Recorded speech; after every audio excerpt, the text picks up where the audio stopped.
আমাদের দেশের মানুষ মনে করে যে শবে কদর মনে হয় 27-এর দিন, ঠিক কিনা বলেন?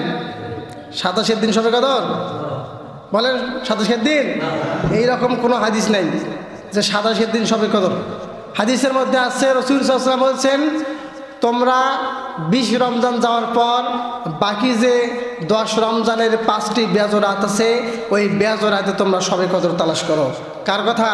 রাসূলের কথা। ওই 5 রাতে শবে কদর তালাশ করো। 21, 23, 25, 27, 29। এমনও হতে পারে 21এও শবে কদর হতে পারে, এমনও হতে পারে 23এও হতে পারে, 25এও হতে পারে, 27এও হতে পারে, 29এও হতে পারে।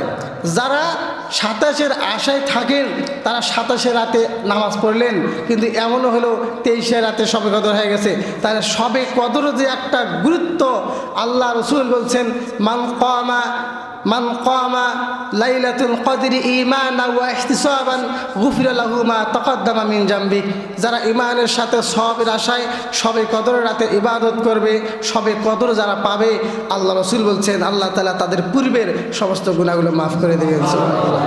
শবে কদর এমন একটি রাত, আল্লাহ তাআলা বলছেন যে ইন্না আনজালনাহু ফি লাইলাতুল কদর ওয়া মা আদরাকা মা লাইলাতুল কদর লাইলাতুল কদরি খায়রুম মিন আলফি শাহর তানাজ্জালুল মালায়েকাতু ওয়ার রূহ ফিহা বিইذনি রাব্বিহিম মিন কুল্লি আমর সালামুন হিয়া হাত্তা মাতলাইল ফাজর।